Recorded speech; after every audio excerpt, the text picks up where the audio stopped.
You wanted the best. You've got the best podcast. The hottest podcast in the world. The Chris Voss Show, the preeminent podcast with guests so smart you may experience serious brain bleed. The CEOs, authors, thought leaders, visionaries, and motivators. Get ready. Strap yourself in. Keep your hands, arms, and legs inside the vehicle at all times, because you're about to go on a monster education roller coaster with your brain. Now, here's your host, Chris Voss. Hi, folks. Chris Voss here from thechrisvossshow.com, thechrisvossshow.com. Welcome to the big show in the sky. We certainly appreciate it. On the interwebs in the sky, it just rotates through those pneumatic tubes that process the .coms in the sky. So welcome to the show. Holy moly, folks. We have just some amazing guests this week. I think we have like 3 shows a day booked this week. I don't know how that happened because normally we only do 2. We have like 3 shows a day, and we have people that are so smart on this show that are clearly not me. As always, we have the most amazing guests. So we'll be getting to that in a second. But in the meantime, as always, the plugs, the guilt, the shaming, please refer the show to your family, friends, and relatives. Google.com or YouTube.com/Chris Voss. You can Google it too if you want. I mean, it's a free country. And you can do that in other countries that aren't free too, I think. It's if you can get access to the Google. I don't know. That's a whole different political statement. Anyway, go to LinkedIn.com/Chris Voss, Goodreads.com/Chris Voss, and all those places on the internet where you can find us, as always. Today we have an amazing gentleman on the show. He's the author of the new book, Inside the Liberal Arts: Critical Thinking and Citizenship. Jeffrey Scheuer is on the show with us today, and he's going to be talking to us about his amazing new book and some of the insights and things that we're going to learn about it. He is the acclaimed author and freelance writer. He is an information ecosystem expert, top press professional, and elite educators have sought his insight on media, politics, and most recently, higher education. He's on a mission from God. No, I don't know if it's a mission from God. I just like that line from Blues Brothers. He's on a mission to illuminate for society what it means to think critically and live as an educated citizen in a thriving democracy. His new book is the only book to systematically relate the liberal arts to thinking rationally and critically. He takes liberal arts educators, students, and media and consumers through an exploration of the role of higher education in democracy. Welcome to the show, Jeffrey. How are you? I'm great, Chris. Thanks. Great to be here. There you go. We threw a lot of energy in the show. Did I get your last name pronounced correctly? Scheuer. Jeffrey Scheuer is on the show with us today. Jeffrey, give us the .coms wherever you want people to find you on the interwebs, please. JeffreyScheuer.com. Inside the liberalarts.com, and you can buy the book at romanandlittlefield.com. There you go. And so give us an idea, a 30-foot overview of the book and what goes inside of it. Okay, Chris. The book started as an exploration of critical thinking and the liberal arts because I kept hearing people say the liberal arts are for critical thinking. No one explained what that meant or how they are connected. And I decided I'd try to figure it out, and I hope I succeeded. So Inside the Liberal Arts is an examination of the core, the history, and the conceptual foundations of liberal learning. And at the same time, because it turns out they're really one and the same enterprise, it's an exploration of critical thinking. The third part is why critical thinking and the liberal arts are crucial to democracy. There you go. All right. I think we hit an internet bump there. Can you feed that to me again? I know we hit an internet bump and we lost some of that audio. Sure. What I was saying was I started the book exploring the idea that critical thinking and the liberal arts are related because it's something people in the academic world, which I'm not really in, but peering into from the outside, like to say. And I wanted to know what they meant. They never explain or define those terms. Mm-hmm. So I decided to take a deep dive into what critical thinking is and what the liberal arts are. And it turns out they're deeply interwoven ideas. rationality, going back to the Greek philosophers, is really the core of the whole enterprise, regardless of what discipline you're in. And then the other part, after looking at the history and conceptual structure of liberal learning and what critical thinking is all about, I explore why liberal arts are so important to democracy. There you go. There you go. So let's get into it. What are the liberal arts for people that might confuse it with politics or something of that nature? Sure. The easiest way to define the liberal arts is they're not vocational education. They're not STEM education. Mm-hmm. They're not pre-professional education. They're not anything really skill-based except for mental skills, which are very important there. So they include the humanities, the social sciences, and the natural sciences as a sort of integrated whole. Mm-hmm. There you go. And so you wrote the book, and inside of it, we talked before the show about how my one of my Wall Street friends, who was a stockbroker on Wall Street and the CEO of companies later, he told me that him majoring in liberal arts was one of the key things to helping him in his business career. And he didn't think that that would ever translate. And so give us a deeper dive into liberal arts and what we learn from that and how that applies to life and critical thinking. Yeah, well, most obviously, we learn to be more critical thinkers, which is reasoning according to rules and guidelines and acting on reasons. But I think it's no accident that business executives are looking for liberal arts grads, as are people in specialized schools like military academies and culinary institutes. It's getting more popular because of its success in those areas, even as it's being attacked across America.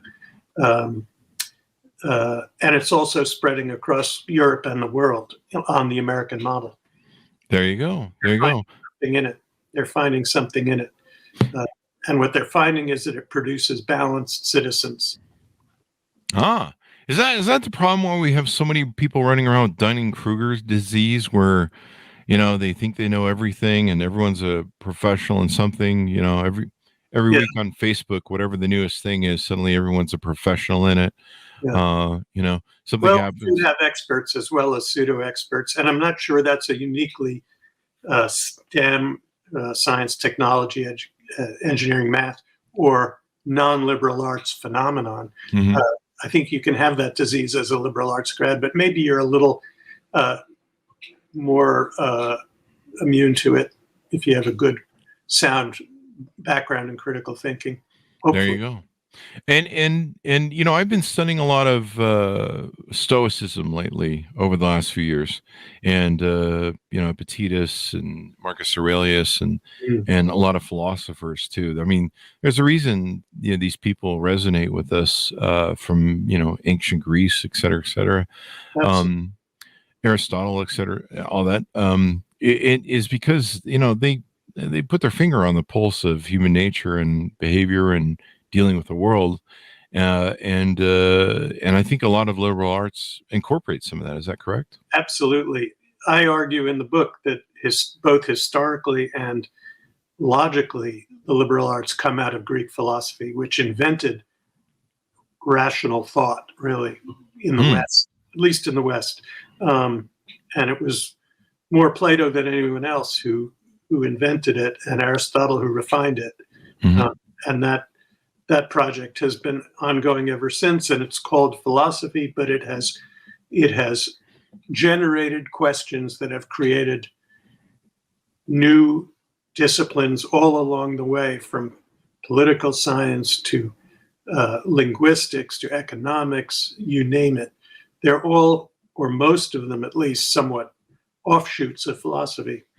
There you go. There you go. Critical thinking is so important. Being able to evaluate stuff, being able to think. When I sent my two nephews off to when they graduated high school, my nephew and my niece, I wrote to them and I tried to espouse in a letter to them things that were important in life. Collecting stories, enjoy the journey, not the destination. Take time to look around. Things that I wish someone would told me when I was graduating high school. And one of the important things I told them was, there are three things in life. There's the things you know. There's things you don't know. And one of the most important things you need to pay attention to are the things you don't know. And sometimes those are the arrows that are going to come at you that you don't see coming because you aren't aware of them. And when it also comes to learning and critical thinking too, and to me that's so important in studying these things, because we say on the show a million times, we have so many historians that come on the show too, that we talk about the one thing man can learn from his history is that man never learns from his history, and this is why we go round and around. In fact, sometimes the whole thing where we try and erase our history, one of the problems with that is we need to learn from it instead of erase it. So critical thinking is just so important, and in how that deals with it. In the context of what's going on in college, is one of the disturbing things I see in colleges now, is this attack of being able to debate ideas and talk about ideas. Yes. And there's a lot of stuff that comes from the political right on it. I'm a moderate Democrat, and I can see both sides of the extremes of our parties that fight against this stuff. The book banning, the you name it. If somebody has an opinion that hurts your feelings, you're going to shout it down instead of trying to debate it. And college used to be these great bastions of debating and ideas, and some of my favorite things of watching great debates, whether it was Christopher Hitchens in debate measures, or there's the famous Baldwin, William F. Buckley. Yeah, that's such a great thing. But a lot of those debates used to have that. Now, there's you see recent the news where people can't, even if they have a different opinion, can't get up and free speech those opinions without being shouted down. Yeah, it's unfortunate. It's sad. It's wrong. It has to change. It's difficult to change because it's an amorphous cultural environment that we're talking about. But people like the dean of Stanford Law School have to stand up for free speech, as she did when her students tried to shout it down a visiting speaker they didn't like. Absolutely, there has to be debate, respectful debate in universities. They are laboratories of democracies. Yeah. Law schools above all. I just want to go back to something you said earlier, Chris, about your advice to your nephews and nieces. It was great, wise stuff. They probably threw it away, but that's what you do when you're a teenager. Maybe after reading it. And I have friends who are going to school now, or about to go to school, and I just tell them, be curious, explore, find what you love, because what you love is what you'll learn best and what you'll do best. And that's what motivates all real learning. Yeah, having an open mind. Having an open mind, which does not mean not having opinions. Yeah. You can have your opinions, and I have strong opinions like you, but there has to be respectful debate, or democracy just doesn't work. Yeah, and opening your mind to so many things. I've been, I'm not using this as I'm just showing in politics how I've moved. It's a good example. That's what I'm trying to say. So I've gone from being a Republican to being a very to far liberal. I didn't really realize how far out I was, and then now I'm a moderate Democrat. There's lots of I would have kept you out there. Yeah. I can look at both sides of the political spectrum, because we talk a lot about that on the show. We have authors that written political books. So, I have to kind of take all sides. We have Republicans and Democrats on the show. And so, but with just about any topic, aside from politics, I think people watch me on Facebook. I was talking about this the other day on my Facebook post. I'm like, yeah, a lot of you have seen me journal on Facebook, and you've seen my ideas progress in And maybe progress is not the right word. Maybe they digressed. Who knows? I guess someone will be the judge of that. But how my stuff evolves and how I evolve. And to me, God, if I was the same person I was 5 years ago or 10 years ago or 15 years ago or 20 years ago, I can't imagine ever having that life. And so being able to critically think and do philosophy and understand stuff. I mean, there's always so much insight. And going back to it, I keep a copy of Marcus Aurelius's book right here next to my desk. Wonderful. The Meditations. Wonderful book. It took me 50 years to get around to them, but I probably should have read them sooner so I can. Oh, here it is. It's right here on top of my speaker. Meditations, Marcus Aurelius. So I was wondering where it went. But so what are some other things that people can do and how can people learn liberal arts better? I mean, of course, buying your book, I guess, is an important part of it. That would be a huge leg up for those who read it. And I say that with at least some modesty because the book is somehow smarter than I am. But I want to go back to what you were saying about free speech because there's really two opposite problems that I see as creating this situation of intolerance. One is, yes, we have a generation of college students who are much more vulnerable, much more given to slights and triggers, and they have to grow up. That's just not how society works, and they're not being prepared for society by being so sensitive that they can't take some challenge and some controversy and some dispute.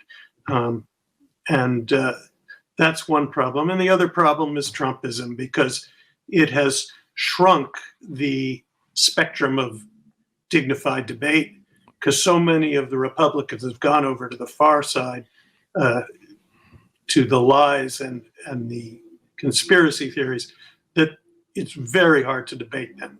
It's very hard to debate them. So I think those are the two problems we need to overcome. I don't have an easy solution or silver bullet, but Go ahead. Critical thinking is part of it, certainly. It most definitely is. It's almost like evolving as you have evolved. I have not evolved as you have. I've gotten older, but I wouldn't say my opinions have changed that much. I admire you that you're open to that. It kind of comes from a survival sense and a business sense. On one hand, I was damned, and on the other hand, I was blessed. And so is there a dichotomy sort of thing, analogy for that? But I grew up in a cult, and I grew up with a very heavy religion that was trying to program me into being a bot for them very harshly. And I asked a lot of questions. For some reason, I was born with a brain that went, no, I don't think so. I'm not doing your thing. You got to explain it to me before I get it. And it set me on this course in life where I constantly ask why people do things. Why do you believe in things? Why do you believe that? It makes my show great because I'm curious about people. Why do you live the life you did? Why did you choose to go down a pathway? To me, life is these beautiful forests of pathways where there's multiple forks in the road, and you choose to go left or right or whatever the variation is, and you go down that road, and it's all about the journey and not the destination. So it's curious to me, and I have an innate curiosity for people as to why they do what they do and how they do what they do. And I don't think I have the best life. I don't think maybe I chose the best things. I think people that tell me that they have no regrets are foolish. But what do I know? Maybe I'm wrong, and I consider that as well. But so I've always kind of had this thing where I'm always like, what the fuck is going on, and why are we doing this way? Yeah. And it's helped me in business, being an entrepreneur, because I can look at business models and I can go, why did they do it this way? And how could this be done better? And how can this be innovated? And so it's helped me in a lot of different ways, even though I'm still scarred from childhood. But that's another matter for my psychiatrist to talk to later today. Well, curiosity is the driving thing. If you don't have that, you have a problem. But it's all about asking questions, and I think critical thinking learning to think critically, to make distinctions and to make connections and to see generalities and particulars and to go back and forth between them. I think that helps us to formulate better questions. And it doesn't give us answers, but it helps us to see where the good questions lie. Yeah. And I was lucky in life to have people that validated the way I was thinking. I mean, George Carlin. It's Monday for me today. Sorry. George Carlin, helped save me. I'm probably alive today because of him, because what he talked about with religion, I finally met somebody outside of my cult that spoke reason to me and made me realize that I wasn't alone. There were other people who thought like me. For some reason, I had a natural thinking process to it. Is one of the problems that we have in today's society a laziness of the mind, where people, we all want to be entertained, and one of the problems with social media, especially, I think, in recent years, and I think that's what gave rise to Trump and other things, is that we've kind of become more and more lazy, where we want to be entertained, we want instant entertainment. And I'm guilty. I'll admit to it. I'm guilty of spending 4 hours in a night watching TikTok, going through it, and then suddenly I wake up and the lights are on in the morning. And I watch movies late at night when I should be reading. But yeah, I wrote a book called The Soundbite Society in 1999, and that was it was about television and radio and how they atomize information and how doing that helps the right and hurts the left. And that was before social media completely fractured and fragmented the media landscape, and where and how we get news and how we tell news from non-news. And before me, there was Neil Postman, a great writer and media theorist, who wrote a book called Amusing Ourselves to Death about how television is corrosive. I think Facebook is worse. I think all the menu of options kids have today for social media are just absorbing their time, fragmenting their attention. They're probably learning some mental skills that we don't have. They certainly are better at using their devices than folks of my age are. But what is lost? Conversation, reading, core elements of community, of citizenship, of democracy are getting lost there. There you go. I mean, I've been single all my life, and I've tried getting married a couple times. I just don't have the millions for the divorce, so I'm still saving up for them. And so I have a lot of quiet time in my life. And being a business owner, I mean, I was married to my companies really for most of my life.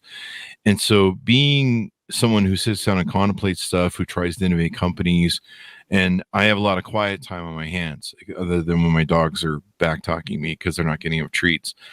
And so that's been one of the most important creative times and learning times and pondering my existence times as ever, has been my quiet times. And one thing I've found with my addiction to TikTok and YouTube sometimes I try and fill my quiet moments with that noise. And I've been very aware in the back of my hindbrain that I'm going, what you're doing, Chris. You're just filling your, it's kind of like when people eat bad food, which I've also been guilty of, is eating emotionally, because you're like, I'm bored. What should I do? Oh, fuck it. I'll eat a giant ass burger and then spend half an hour, 3 days trying to process that crap through my system, because I don't know. I had nothing better to do today, I guess. I don't know. And so there's kind of a laziness of the mind. And so lately I've been getting after myself, and I go, knock it off. Take some time just to sit and kind of think. And I did that this weekend. I turned off all my Call of Duty gaming that I normally do and contact that I play with my friends. And I just kind of went through stuff and audited a bunch of things and went, what's everything doing? What's this? I actually found 2 podcasts we hadn't published that people had asked us to hold, and that's always a bad thing. They'd asked us to hold them till the published date, and we never exercised them on the published date. So being able to sit in the quiet, in the stillness, and to not have some of these distractions like you wrote about in your other book. And I'm really curious about that. I'm going to delve into that and probably order it. The Soundbite Society, How Television Helps the Right and Hurts the Left, but also there's probably a whole new second book you can do on that with the Fox News lawsuit. But just being in the stillness of our life. Yes. And stillness doesn't have to be mindful meditation. There's a whole spectrum of activities. We can't run our minds at warp speed all the time. We can't be reading The Magic Mountain all the time or Ulysses. We need rest, relaxation. But I've found, first, I watch a lot of baseball, which I find very stimulating and interesting. It's not, I wouldn't say an education, but it's fun. And I'm thinking all the time when I'm watching. Another thing I do is I do a lot of puzzles, which I love, and like Sudoku, for example, which is really a mental workout, but it's in a very abstract realm of logic. So you're not thinking about the world. You're thinking about solving a logical problem. Although it involves numbers, it's not mathematics. And I do that, and I'm addicted to it. I love it. So there's a lot of different ways to use your mind, to rest your mind, to run your mind at low gear. There's not one formula, obviously, for everyone, and many different speeds at which it can be run or rested. There you go. And in the title of your book, you talk about citizenship, and in the breadth of the book, you talk about how it can make us better citizens. Give us some more insight into that. How does it make us better citizens? Well, good question. Citizenship is intimately wound up with liberal arts, and I would argue all education, absolutely all education, is for citizenship. Because what is citizenship? It's everything. It's every context in which there's some give and take between an individual and community, a transaction where there's both give and take. So if you're helping a neighbor, it's citizenship. If you're walking your dog, it's not citizenship. If you're cleaning up your dog, it is after your dog, it is citizenship. There are many ways to do that. And I figured that there are really three main spheres in which this happens: the economic, the cultural, and the civic or political. And the areas of learning outside the liberal arts are mostly geared toward the economic. They make you a better producer, better consumer, etc. But they don't affect the other two realms. And only the liberal arts promote all three of those realms of citizenship. So that's basically my argument for the liberal arts. And it's an argument for democracy, because that's what citizenship is. It's participation. It's involvement. It's speaking. It's voting. It's volunteering. It's everything we do. It's marching. It's everything we do to try to affect society. There you go. Because if you have we've seen what happens if you have an authoritarian society, and the damage that it does if you go, hey, we're just going to let one guy just take care of everything. We don't need to get involved with any of that. We'll just trust him. I'm sure he'll be fine. See how that works out. They do is shut down the press, and the second thing they do is shut down the universities, just like happened in Hungary recently, where they kicked Soros's university out of Budapest, because liberal arts and a free press are the two bulwarks of democracy that authoritarians cannot tolerate. There you go. I was watching over the weekend. Somehow I tripped into a video on Gaddafi and how he took power, and how initially he was seen as this person that was going to be a revolutionary, like you've seen with Castro and other authoritarians, Stalin. I think that's how he tripped into it. He would sign it was a thing about how he would sign the death certificates that were very Stalinistic, and he would televise them to televise the terror. And of course these weren't valid crimes that people committed. These were sometimes political hits, or sometimes just things for the first person he had killed was a man whose only crime was being guilty of studying abroad in an American university. And as you mentioned before, they go after the people with the critical thinking minds first, and the books, they go after the books first. So if you've seen that in Florida or other places, you should be worried about what's going on right now. The Nazis. Authoritarian societies don't need citizens. Yeah. And Florida is looking like a place that doesn't want citizens. And it's interesting how people embrace that. We have a lot of great journalists that come on the show too. And I have a huge love and appreciation for journalists. We have a journalist now that's being held prisoner in, I believe, from the Wall Street Journal, being held prisoner in Moscow. We've had people who've written about Khashoggi and the atrocity there. And one of my friends on Facebook was complaining about how, the journalists and the news agencies and the recent coverage of the Trump arrest, is over, and blah blah blah. And I recognize that there was a laziness in their thinking, in their thing, and the problem was there were people jumping onto their Facebook feed going, "Oh yeah," and I said, "Hey, whoa. And as nicely as I could possibly put it, the problem that you're espousing is you want people to turn off their brains and not think. And you want them to be lazy because, oh my God, it's too much work to think about this and everything else you have to think about. You need to respect the Fourth Estate and the importance of this and why this moment is seminal in history. This isn't just an enforcement of a law in New York. This is a signaling around the world of democracy, a renewal of democracy. The fact that it's not just New York, it's going to be Georgia, it's going to be DC. Yeah. But I wouldn't let the media totally off the hook, Chris, because it's a minor quibble compared to the point you're making. But it's challenging for the media to cover abstract and procedural things like a trial, like an arraignment. And when they cover Trump's motorcade door to door from Mar-a-Lago to the Palm Beach airport, and all you're seeing is cars going down a highway, that's not very newsworthy. They have to find a better way to illustrate the story than boring you to death with stuff like that.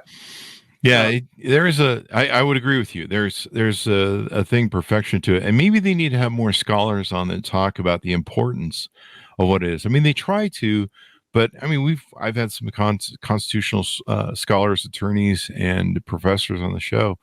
And, understanding the relevance of how powerful that is. I mean, when people see democracy, democracy was really thrown under the ropes under that administration. And we came within a few people standing between him and authoritarianism. If you listen to the shows and the authors that we've had on, General Milley stated at Biden's inauguration that we barely landed the plane, as he said it. And people don't realize how fragile. You mentioned Hungary, how quickly and easily that fell to authoritarianism over a few months of COVID, and and once you lose it, it's really hard to get it back, if not impossible. And the atrocities you have to go through. I was watching the Gaddafi, his whole arc of going through his political career and how Libyans woke up one day and went, holy shit, we've got a monster. You look at what was going on in Russia, where, the Russians for so many years were willing to sleep with Putin and go, well, he's not the greatest dude. And we lost some democracy and freedom, but hey, we got jobs and some money here and we can buy some cars. We'll sell out. Right. Well, eventually it always goes bad, which it always does with the authoritarians. It's just a matter of time. It's doing now. Yeah, it's just doing now. But the renewal of what we've done in showing that no man's above the law, and showing the Madisonian thinking, or whatever you want to call it, Jacksonian, or the Declaration of Independence, the Constitution being able to say that no man is the law above the law, that no man is king, that everyone has to follow the rules, and the precedents that it sets for a president in the future, that they better damn think about what they're up to a whole lot more, is important. And authoritarians like China and Russia and Iran, all those people right now are going, damn it, democracy renewed itself. And that's the beauty of it. We're starting to. We have a long way to go, but Alvin Bragg's prosecution in New York is just the tip of the iceberg, as you know. There's a lot more coming down the road for Trump. Yep. It's going to dwarf what this case does. Yeah. I think the Justice Department will go through from Jack Smith's thing. But the important part of this discussion is the citizenship of it. Yeah. The people need to be active in it. Yeah. You mentioned more scholars on the air. And to me, that's just also the tip of an iceberg, because I think we need more scholars doing journalism, more journalists doing serious scholarship. We need to break down some of the barriers there between learning and teaching institutions, which both the media and the university are. News is just adult education. It's all for citizenship. So there could be a lot more cooperation and less division between those spheres of society. Yeah. And it's amazing how many people don't do critical thinking on stuff. Like I'll have people that will say something to me in passing or a political comment. I mean, where did you see that? And they're like, oh, I saw it on a meme on Facebook or TikTok. I'm like, wait, you're basing your whole political decisions or whatever you're processing of the news through a meme you saw on Facebook. Yeah. And the laziness is just what kind of shocks and amazes me. But, I may have been guilty of some of that. It has to be trained out of you at some point. You have to be disciplined in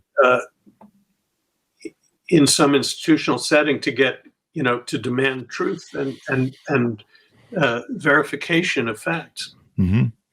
Yep. So there you go. Anything more we want to tease out in your book to get people ordered, Jeffrey, before we go? Oh, thanks, Chris. Just that it's a wide-ranging short book. It's a little challenging in parts, but it will pay off because I think it'll make people appreciate more what liberal learning is and why it's important. I think it'd be great for students, graduate students, for educators, and thoughtful, curious people like yourself. There you go. And we'll see. There you go. I'm excited. There you go. I like your book, The Soundbite Society. I'm going to check that out and probably order it. I want, you might need to update that thing for social media. The TikTok Bite Society. I've been told to do that, and I always say I'm waiting for a younger person to come along and update it for me. There you go. The Instagram TikTok Society. It's immersed in social media, which I shrink from. I can't blame you, though. I mean, when it really comes down to it, but it is, it's so addictive. And I think a lot of the crises we're seeing in our life are coming from social media. I didn't grow up, but I came of age in social media when it was, the Wild West, when Twitter started and everything else. And, you saw the Arab Spring and different things, and everybody was like, Kumbaya, it's the new, it's the thing that will save the world and bring us all together as a humanity. And I'm probably guilty of saying that. And a lot of us didn't understand that sometimes with these sort of technologies or new things that, there's a Pandora's box element to them where there's the good and the evil side of both. We saw that in China in 1989 at Tiananmen Square. We thought there was going to be a big revolution, and it didn't happen. Yeah. But people want democracy everywhere. They want it, whether the government likes it or not. And there will always be people in power to stay in power, and by whatever means necessary. And I think it was I forget the journalist who said that to me, but they will fight to stay in power, and they will fight to cover up their misdeeds so they can regain power. And that's why it's so important for people to educate themselves and be smart. Thank you very much, Jeffrey, for coming on the show. Let's get your .com so people can find you on the interwebs. Thank you, Chris. It's jeffreyscheuer.com or InsideTheLiberalArts.com, Roman and Littlefield. That's ROWMAN and Littlefield.com. There you go. Inside the Liberal Arts, Critical Thinking and Citizenship, wherever fine books are sold. Order up today, folks. We certainly appreciate you tuning in. As always, refer the show to your family, friends, and relatives. Guilt them into subscribing to the show. No, don't do that. We're just being funny. You don't have to guilt them, but you can prod them a little bit. Tell them to go to youtube.com/Chris Voss, goodreads.com/Chris Voss, and linkedin.com/Chris Voss, which seems to be the smartest internet network these days. Thanks for tuning in, everyone. Be good to each other. Stay safe, and we'll see you guys next time. And thanks, Jeffrey. I'll get that